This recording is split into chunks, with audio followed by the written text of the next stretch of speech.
اعوذ باللہ من الشیطان الرجیم بسم اللہ الرحمن الرحیم ومن اللیل فاسجد لہ وسبحہ لیلا طویلا، اور رات کے وقت اس کے سامنے سجدہ کیا کرو اور دیر رات تک اس رب کی تسبیح بیان کیا کرو۔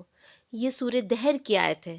جب کبھی تلاوت کے دوران آپ اس آیت پر پہنچیں تو اس آیت پر تھوڑی دیر رک کر اس پر غور کریں کہ اللہ سبحانہ وتعالیٰ نے اس آیت میں ہم سے کیا کہا ہے۔ رات کی عبادت ایک نفلی عبادت ہے، لیکن وہ نفلی عبادت اللہ سبحانہ وتعالیٰ کو بہت محبوب ہے، اس لیے کہ بندہ اپنی آرام اور راحت کو قربان کر کے اللہ سبحانہ وتعالیٰ کے سامنے کھڑا ہوتا ہے۔ تنہائی میں اور رات کی خاموشیوں میں اللہ سبحانہ وتعالیٰ کو پکارنے والا اللہ سبحانہ وتعالیٰ کے نزدیک بہت ہی خاص بندوں میں شمار کیا جاتا ہے۔ لیلۃ القدر کی تلاش میں اگر شب بیداری اور عبادت کی توفیق مل جائے تو اس رات میں عبادت کا طریقہ کیا ہونا چاہیے، اس آیت کی روشنی میں ذرا اس بات پر غور کرتے ہیں۔ جب بندہ سجدہ کرتا ہے تو وہ اللہ سبحانہ وتعالیٰ سے بہت قریب ہوتا ہے، اور اللہ سبحانہ وتعالیٰ کو سجدے کی حالت بہت پسند ہے۔ اگر لیلۃ القدر میں نماز پڑھیں اور سجدہ کریں تو سجدے کو طویل کریں اور لمبا کریں، اور اس میں جو تسبیح پڑھیں وہ بھی لمبی اور طویل پڑھیں، اور اگر سجدے میں کوئی دعا پڑھیں تو وہ دعا بھی تکرار کے آپ کی عادت ہو سجدے میں سبحان ربی الاعلیٰ 3 مرتبہ پڑھنے کی، تو اس مقدار کو بڑھا دیں، 3 کی جگہ 5 مرتبہ پڑھیں، یا 7 مرتبہ پڑھیں، یا 9 مرتبہ پڑھیں، یا 11 مرتبہ۔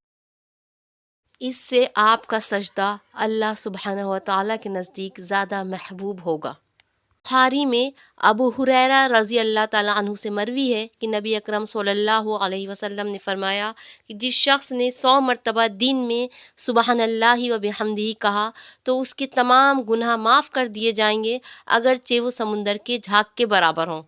نماز سے فراغت کے بعد ایک تسبیح سبحان اللہ و بحمدہ کی پڑھیں، اس سے اس حدیث پہ بھی عمل ہوگا، اور وَسَبِّحُ لَيْلًا طَوِيلًا کہ دیر رات تک اللہ سبحانہ وتعالیٰ کی تسبیح بیان کرو، اس آیت پہ بھی عمل ہو جائے گا، اور یہ عبادت قرآن اور حدیث کی روشنی میں ہوگی۔ لیلۃ القدر کی جو راتیں بچی ہیں اس میں لمبے سجود والے اور لمبے قیام والی نمازیں پڑھیں، کیونکہ لمبے قیام والی نمازیں پڑھنا نبی اکرم صلی اللہ علیہ وسلم سے ثابت ہے اور اللہ سبحانہ وتعالیٰ کو پسند ہے۔ اسی طرح لمبے سجود والی نمازیں پڑھنا یہ بھی نبی اکرم صلی اللہ علیہ وسلم سے ثابت ہے اور اللہ سبحانہ وتعالیٰ کو پسند ہے، اس لیے قیام بھی لمبا کریں اور سجدہ بھی لمبا کریں۔